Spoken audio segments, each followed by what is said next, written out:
So welcome everyone to yet another sharing session and info sharing session with the tribe of coaches. So as you know, we are a community of coaches that are just here for learning, sharing, and actually building a strong community together. And I had the good fortune of actually starting things off with TOC and one of the core founding member. And also, I go by the name Nimma Coach. Basically, that means I'm your coach for all your coaching needs, be it mentor coaching, one-to-one coaching, and also generally workshops around storytelling for coaches, personal branding for coaches, and also how I've brought in my own experience into coaching and this brought this topic together for you. Today's topic is windows into wonders. So in all the posters, you will see that is basically coaching meeting creativity, but rather rephrasing it that creativity is meeting coaching because creativity has come first, and then coaching has entered my life. So professionally, I was into software engineering before I got into coaching. But even before software engineering, my life had this space of getting into creativity. So I've been into the writing space, the creative writing space, for almost 12 plus years. I have written more than 7,000 plus poems, 150 plus stories. I don't know, truckload of blogs for myself and for others. So that sort of space gave me a clean entry into the world of creativity meeting coaching. I have designed some of my own methods and tools and essentially to help people build stories. And through my own experience of coaching, essentially use some of those tools to also enable clients to move out of a phase where they are stuck, from stuck to get unstuck. So that's the space that we'll try to explore today. But even before that, just let me know with a thumbs up or a heart if you knew this fact already. That this the taste of coffee is as much your tongue as it is the nose. So whatever chemicals that are released when you drink coffee or coffee preparation is almost the work of the olfactory as much it is the tongue. So you may not have known this previously. If you did know about it, fantastic. If you didn't know about it, now you know about it. So it's sometimes like this, right? Sometimes we don't know certain things, and then when we get to know it, it moves from a space of I didn't know that I didn't know to a space of I know that I didn't know and I know that I know. So it's the transition that happens from those three places. And my entry into coaching and creativity was actually triggered by a conversation that happened. I was in my early ACC hours. So currently, I hold a PCC, and in my early ACC hours, it was a beautiful learning curve and a steep learning curve. And one of the clients in the session basically, was not able to move from what they wanted to achieve out of this session. It was clear as to what was required, as their goal, and it was about figuring out something. But the more and more we spoke, or the more how the conversation progressed, we came to the same point that I don't know how to move forward. So we tried a few tools that can be used to essentially enable some more awareness on whatever is the situation. But I think it didn't go the way it should have gone. And the client came back to the same thing. So the client was circling back to the same old space again and again. And that's when I asked them one particular check-in saying, we've come to the same space again and again. This is what I've been observing. Can I, with your permission, try a tool for the first time and see how it works with you? And since there was a peer coach on the other side, they agreed. And I think with that, a lot of other things also came into the picture. And with these tools, I think the idea is that sometimes we have the logical side and the magical side, that is the emotional side. And in between the logic and the magic, there are spaces where we are thinking of certain stories with us. So every time we see something, every time we listen to something, every word gets processed differently. And the processing happens in a way that it either gets stored in our memory with reference to a certain event. There's always a linking to one event or the other. So it's sometimes the stories that we're creating for ourselves. And the stories that we're creating for ourselves are also some ways our beliefs, the space of who we are, our value systems, our way of life. So there are many things that are essentially stories that we are working with. So if you see the ICF way of work, we have to explore metaphors, analogies, the words that people are using. And if I say water and I ask you to write down the first word that comes to you when you say water, when I say water, there's a very high chance that all 7 of us or 8 of us in the call will write completely different words that are, essentially our own interpretations of water. And so every person interprets things differently. In the same space, I asked the person who was stuck. When you're feeling stuck, what is the color that comes to you as the first thought, saying this is the color that represents me feeling stuck? And the client said one of the colors. And I said, if you were to find your space of moving to the place you want to be in the session, what color would it look like? And then the second color came into picture. And then, what do you need to move from this color to that color? So essentially, we moved out of the logical side that I want to get from point A to point B, saying this to that, to a point where we went into the non-cognitive spaces, not the logical side, but the magical side inside. And we got 3 colors, say, for example, at this point, black, yellow, and green. If those three were, just putting it out there, not to the same colors that they shared. The 3 colors there, and I asked each of them, what does black represent for you? What does yellow represent for you? And what does green represent for you? And for each of the color, there was a story behind that. And from a space of being stuck, you were able to move to a place of being unstuck within a space of 10 minutes during this conversation. Whatever happened in that conversation, I think I still, whenever I remember it, I still get goosebumps saying, hey, that was something that changed a lot for the client. And she said that particular space, that particular topic had been a topic that they'd been grappling with for around 6-7 months. And the client was overjoyed because that had given them a breakthrough, that multiple peer coaching sessions over a period of 6 to 8 months had not given them the space that they wanted to work with. And also this sort of developed over many spaces and many occasions. And then it changed a lot of my own thinking of what is possible and what is not possible. Here we are still taking permission to work with the client on a particular topic. The client was free to decide what they wanted to do. Client were, and we were sort of exploring the stories and the metaphors and the analogies and different other aspects that the client was have themselves as the person. So we are understanding the context of the person, the worldview of the person, alongside moving with this. And somewhere this idea, the brainwave happened, saying that I've already a stable structure in terms of how to run this for a individual, in terms of a structure. And however we want to use it, we can use it in the session if they're okay with it. Most of the time, the client is okay to try because they may have come to the session to you because they've tried it on their own, asked friends for advice. That also has not worked.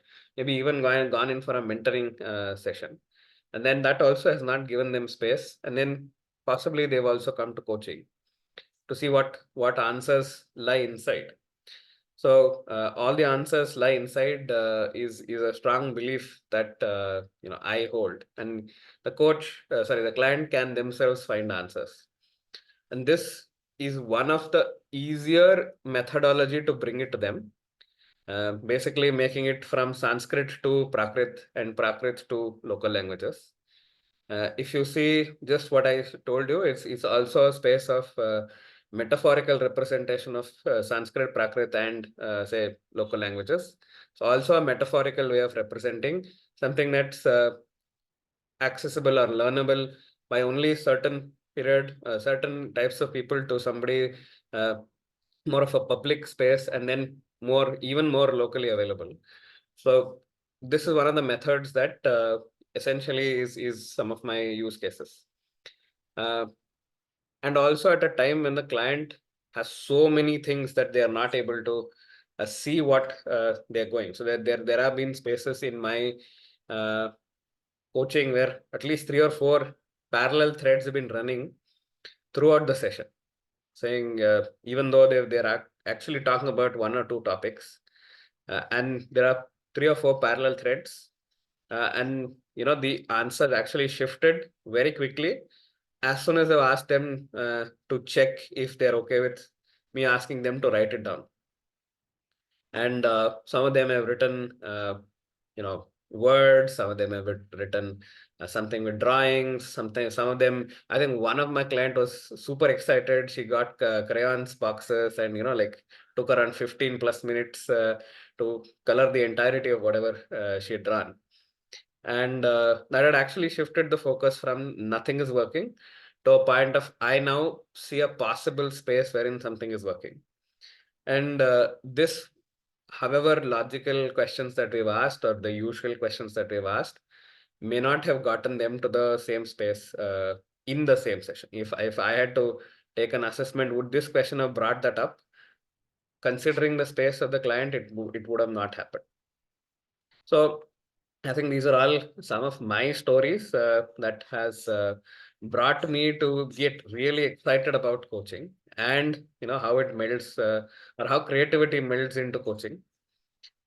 It's sometimes accessing metaphors, accessing analogies, being open to that in general. And also, very strongly, it's about the stories we're telling ourselves. Every person is a walking, talking dictionary of or a library of such stories. And in a given day, what are the stories that we're accessing is also something that we can able to work with that particular client. So what I'll ask you to do is maybe I'll ask you to do a simple exercise. If just give me a thumbs up if that looks interesting, because too much of talking is not the best. Yeah, so I see a few thumbs up. Fantastic. So yeah, what I'll ask you to do is I hope everybody has a phone with you, as in your own phones. Just look at the 12th picture in your gallery. Yeah. So look at the 12th picture in your gallery. And yeah, once you've looked at it for quite some time, just have a look at it for 2 or 3 minutes.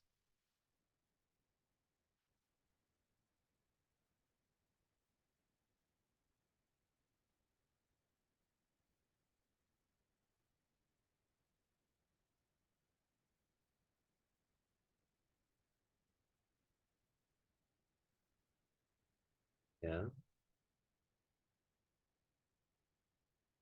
So now that you've seen the 12th picture, describe it maybe in a few words in a paper. It's not really necessary for you to share it explicit, but write it down on a piece of paper or your phone or somewhere. Sunil, what exactly you mean by wealth picture? 12th, 11 plus 1, 11. 12th picture means, I mean, in my gallery, the number 12th picture, is it? Yeah. Oh, So, okay, sorry, yeah. sorry, I didn't hear it. Yes. I didn't hear it properly. Now, can I go and see? Yeah, you can. We still have time. So I think one of them joined just now. So what we're doing is open your phone, go to gallery, and then look for 12th picture, as in like the first picture that you see is the first. So go for the 12th one, and then take a pen or a pen and paper or a pencil and paper. After seeing it for 1 or 2 minutes, write down what is that you're seeing. Describe the picture.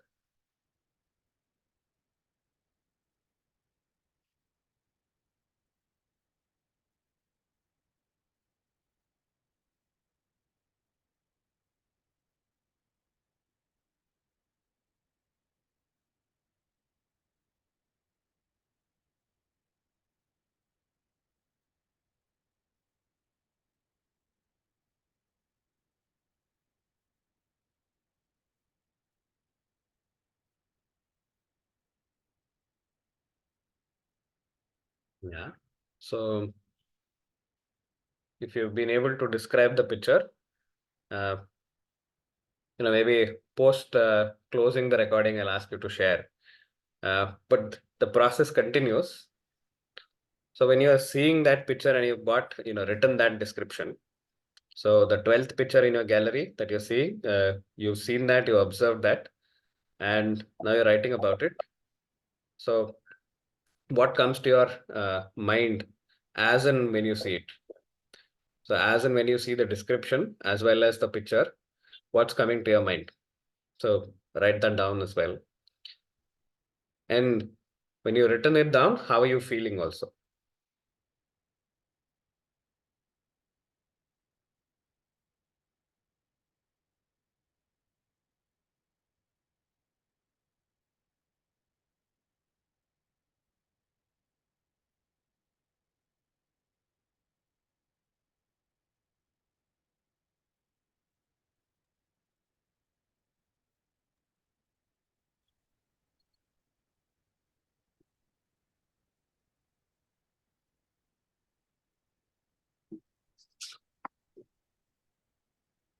Mm-hmm.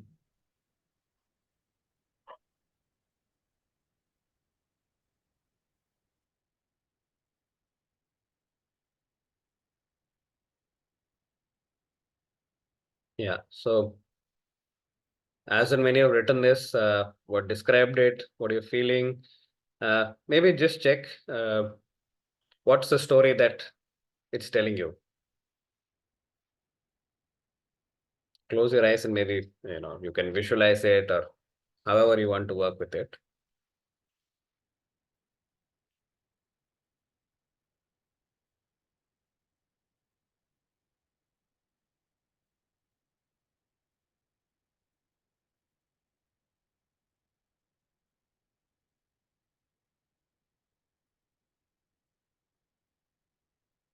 I see Bharati smiling.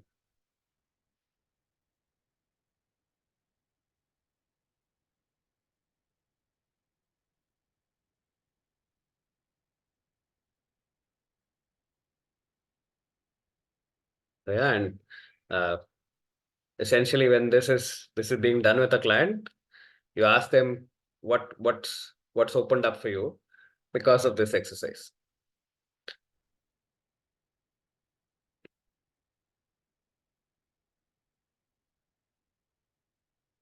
So anybody wants to share without going into the details, feel free.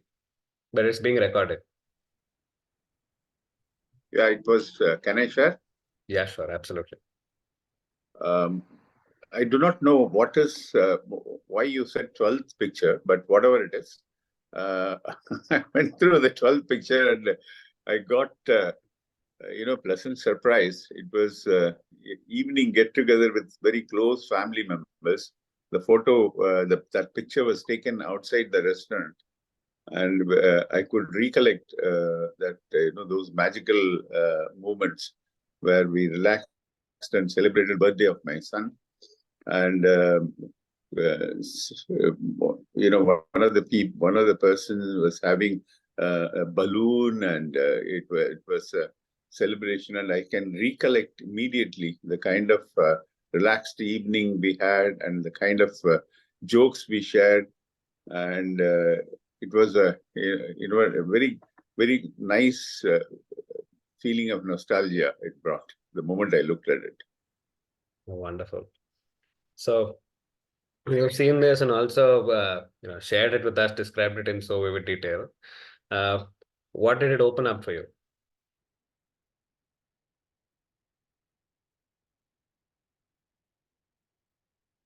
I think you left the meeting. Yeah. So when he comes back, I think we can get into a little more of these details. But even offline, when we close the recording, we can also have a look at it. But this is one of the tools, that can be worked with. And like, one of the questions came in white wealth. That's also a completely intuitive decision. There's no mandate of this. And, just to put this into perspective, this is a tool or whatever you like to call it, that's been born in this moment while I'm, doing this session with you. And this is not a tool that I had, say, maybe 2 or 3 months back, and I put it down on paper and said I'll use it in a session. This is not also going saying, okay, this is a tool that I want to use. There's no pre-decided tools that are there. These are on the go spaces. And for everybody who's in the call, the 12th picture would have been completely different. There's no, uh, maybe a possible statistical possibility that both are same images. But every image, even if the same image, all 12 of you are looking at it, it will give you different perspectives and different results. And it may, there is a deviation, there is a possibility that, maybe working with this particular space, there could be some spaces where we're going into a little bit of the history, we're going into some parts of the future. But essentially what's happening is we're helping the client get unstuck from a space that they may not want to be at that particular point. And even if it is going to a place where things are not uh, the most favorable for the client is bringing up some memory. As a coach, we are equipped with all the tools to possibly look into reframing, understanding their feelings, so getting more deeper into the story. And we can always put back the question saying, okay, now that you've shared all this, what is your reflective thought process? What do you want to do next? If not this, what do you want to do next? So there would be so many other possibilities that can come out of a singular space of here. This is like typically some of your assessment spaces. You've asked them to do the big five, you've asked them to do, strength analysis via this. You're looking at some result, and then based on that, you're asking questions. So typically, this is one of the unfamiliar or the untouched, and something that you as an individual can also come up with in the moment that feels the most right for us to continue. So questions can come up to what are you feeling? How's this perspective looking like? What next? If not this, what? So depending on their contract that has been already established, the things can move forward. And also, essentially, this is a space for you, even in a chemistry call, to understand a little deeper into what is happening. It may not always be the 12th picture. So, Raman, there's no direct space on 12, but possibly if we go deeper into it, 12 may be in a number that I would have been working in. Maybe I am looking at 12th episode of a Korean TV series, and that's why 12 came to me. So it could be so many things. So we don't know what's happening on the space. Yeah, you raised the hand. Yeah, sorry, I lost the connectivity for about 3-4 minutes after I told you about what I saw in my 12th picture. You were trying to say that you raised this in one of your coaching sessions. Mm-hmm. Will the doubt which arose in my mind was I didn't hear what you said later after that. Will the client not think how this is relevant for the topic of the day? Will he not be Yeah. wondering? Yeah. So this is a possibility. So you ask their permission.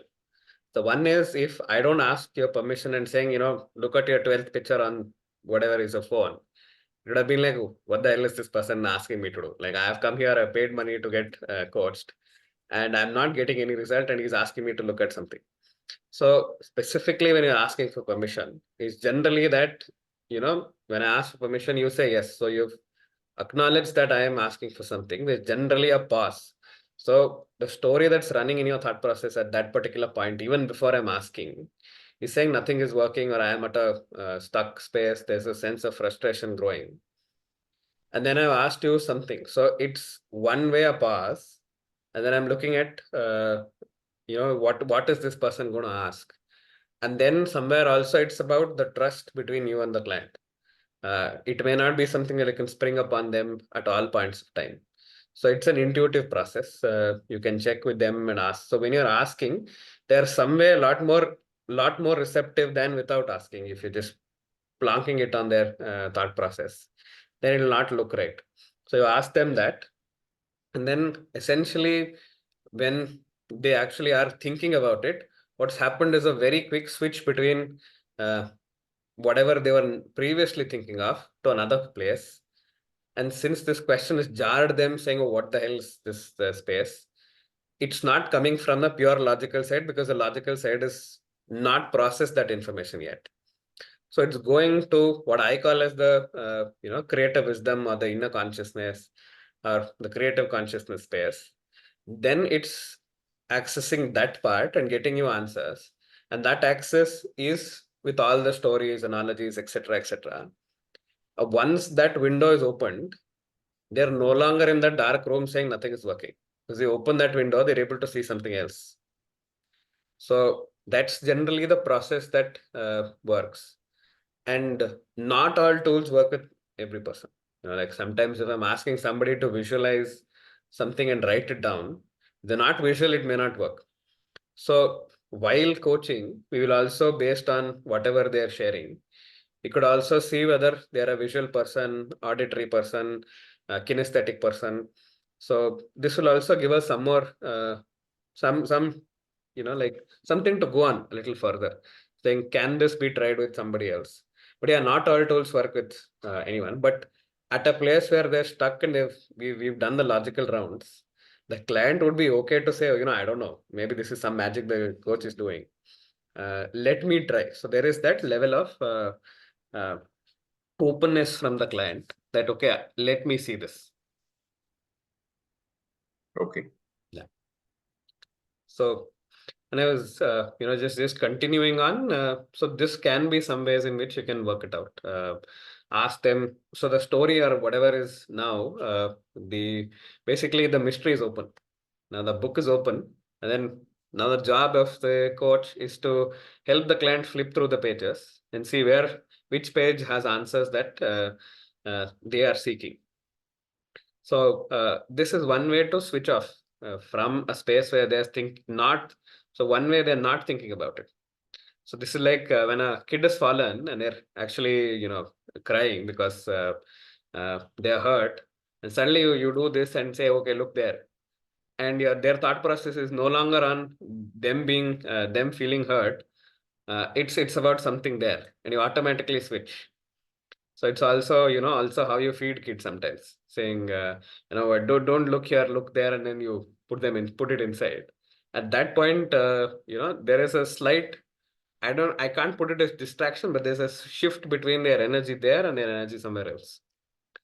And that can be a push or a catalyst for the client to move from a space of them not feeling the best to a maybe better place. Yeah. So generally, this is some of the experiences I've had. I've also had worked with metaphors. So one of the spaces where I have also worked with metaphors is I have been the client and I've seen it firsthand. How it works is, so I said, sometimes it feels like I'm riding on two boats. And the entirety of the conversation, the person that was my peer coach was a fantastic one. The entirety of the conversation was only about boats and me. Nothing about, no logical questions, where do you want to go? And even if they say, okay, how do you want your journey to look like? Which boat is what? So, like giving some perspectives. And I also had one person. So when this becomes pretty useful when things are a little more abstract than say, I want to figure out a way as to, how to work on my, say, exercise routine. So it is a lot more easier for us to even think about what is the space that the client wants to go with. So a lot more easier to put it down on point A and point B. While somebody says, I want to explore. I want to work with certain things. I don't know the way forward. So when how certain things are to be moved is not known, that's when your inner space can actually come into it. So your logical brain has already done enough of investigation and maybe not reached a space where it needs to. It's time somewhere for the magical brain to take over and get into these stories that we put. And somewhere, yeah, it also is about our identity, our values, our beliefs, like I said before. So one of the person wanted to understand and dive deeper into why or his strategy of making friends. And I was like it was a bouncer, not easy to work on that particular space. And so, we went into a little more detail, and then I asked him, what shape comes to your mind when you are thinking about your friends? And, the answer was a circle.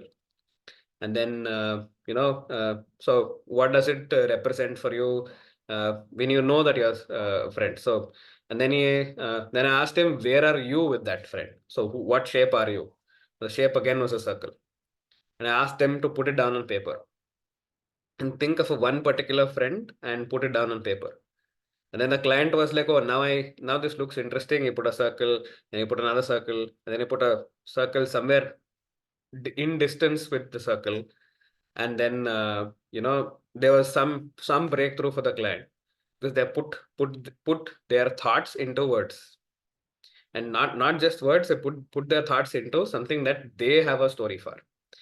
And there was a story for why it was a circle, and there was a story between like the two circles that were close were actually for friends that were very close, and the two circles were apart because the friends were close, but distance between the like one was staying in one country, another was staying in another, and the problem was a lot more simplified for the client, and they were able to identify that people who they stay close physically to is always a better relationship that they build with them than people who have a distance. So anything and everything is possible from a session. So you will have to be in a space where it also works with ICF is because you're not attached to the tool. And the tool is not the master. The process is the master.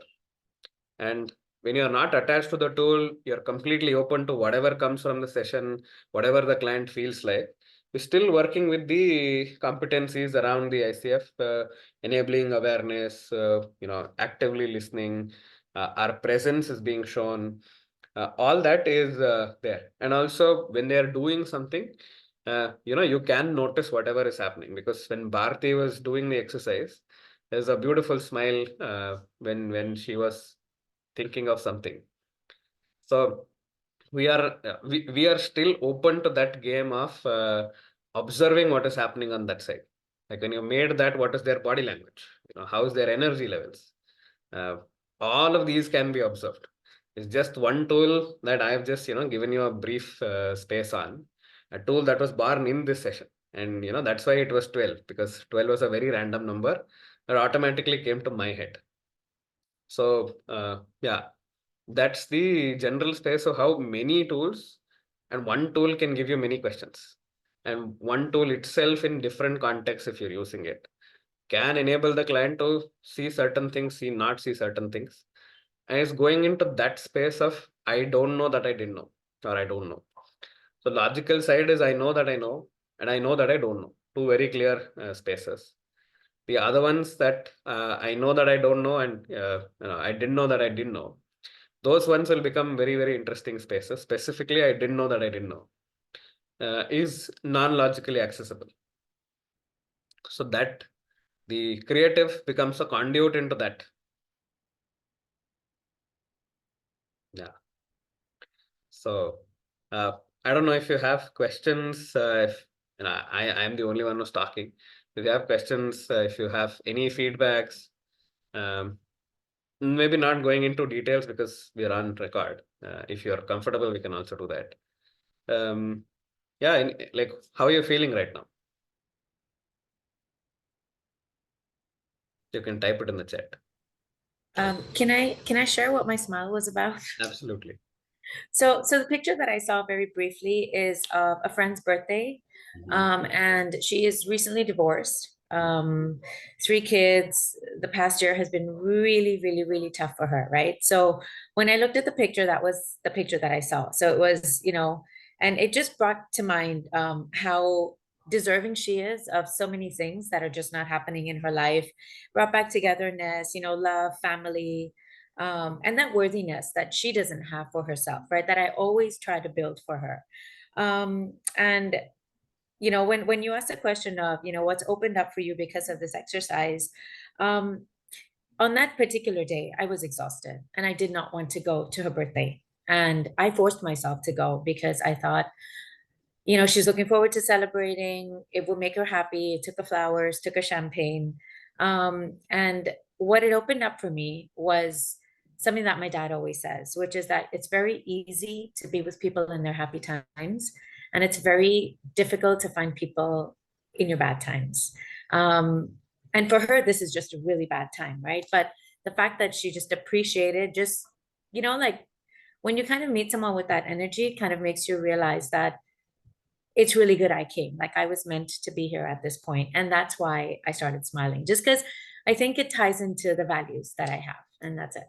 Absolutely. So yeah. So it's a very simple exercise, but just takes you to a very deep place if you allow it to. So yeah. Absolutely. Yeah. And yeah, so thank you for sharing. And I think you brought also the output. Saying this also is putting you in touch with the values that you have as a person.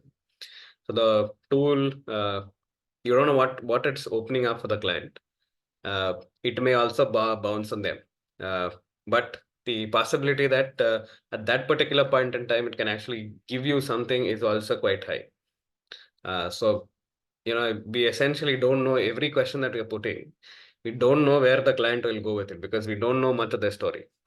And we also have to be comfortable as coaches in not knowing what exactly is the story. We're not investigating their life. We're just being here, seeing how it is. And one of the things that I told Dhanlakshmi in one of the lab sessions that we had is sometimes coaching is like you're watching a river flow by, and you're only getting that window to see how much your eye can see, the only window that you're able to see the river. There's more coming, and there's something that's already left. But whatever you're able to see is only that particular frame that's moving. You'll also have to stay in that frame, because if you move, you're going into the past. Or if you move this side, you're moving into the future. You'll only have to stay at that point. And whatever comes from there, your observations, your space of sharing, everything deeply resonates, deeply arises from that. So I think I've had some fantastic adventures, and some place in some of these adventures with creativity coming into coaching. I've also been scared, saying, I don't know where the client is going. Saying we've put this tool together, and you're going with it, and sometimes it's gone into territories that was intense for the client, very intense for the client. And I've checked in with them saying, I sense this is very intense for you. Would you like to continue? And they said, I've come this far, might as well go for it. So that's also given them that space, saying it's built a stronger level of trust and intimacy with the client and me. And that has given us so many outputs. And sometimes, I also had this feeling that through these methods, possibly what could have taken 5 to 10 paid sessions are ending in only 3 paid sessions. So that's one of the reasons why I upped the amount that I was charging specifically when I was working with these. So yeah, these are some fun experiences, and I think each tool. So the space to even bring this space to all of you is that I have found these tools, and I keep on discovering some of them here and there during some sessions. I have this space that sharing is caring, and I want to share it with a larger audience, bring it to focus with a larger audience. And somewhere out there, people have beaten it into me that whenever I share something of value, that I should be comfortable also in asking for the space in terms of monetary returns for it, or any output out of it. So I said I'll give this session for for everybody to experience it. Because I can say that I am selling dosas. But only when you taste the dosa that I made, that's when you'll be like, oh, I like this, I don't like this. So until then, however dosas I sell, you may go past the hotel every day, but not even give a secondary look at it. But if you've tasted it, if you like it, then you can bring people together to that place. If you tasted it, don't like it, you can say, I give a bad rating, and every time you go there, you can tell your friends saying, don't eat there. So that's how the workshop is in space. So I run workshops that build creativity into coaching through a format of self-learned tools, some borrowed tools, some on-the-spot tools that come up just like how it came in this session. So that's basically on 27th and 28th of Jan, maybe around 4 o'clock-ish. I don't know what exactly the timings. But if you feel this is of interest to you, the plan is to do it every quarter once, to run these workshops every quarter once. The syllabus sometimes is the same, sometimes is changing.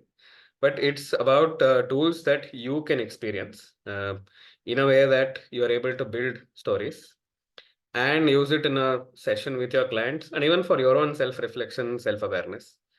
So that's up on, I think, 27 and 28. It's a 4-hour workshop, 2 hours on 27th and 2 hours on 28th. So if that sounds interesting for you, please do write to me, and we can discuss on the specifics, timelines, the karma exchange for it. Somebody gave me that wonderful thought process. It's not energy exchange, it's not money exchange, it's karmic exchange. So if that sounds interesting, you please do write to me. So now that we know each other, we can, and yeah, I think officially I will end the recording here, but then I'll open up the floor for questions. If anybody wants to share more about the picture that came for you and what it's opened up. So happy to, and yeah, if there are questions other than your reflections, please feel free to share. I'll answer them and then close the recording.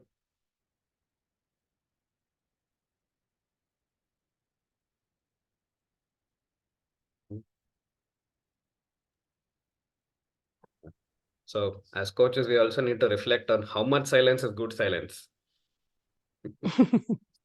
Yeah. So as of now, I will close this call. Thank you so much, everybody. And you can stay on the call. We'll continue the call, but the recording is going to be closed. Thanks for your time. And I hope, it's enjoyable. And I've not also seen what the comment section says. So just maybe I'll tap into that. So we close. I see, sounds exciting. So more often than not, the clients know that they don't know. Yeah, true, Raman.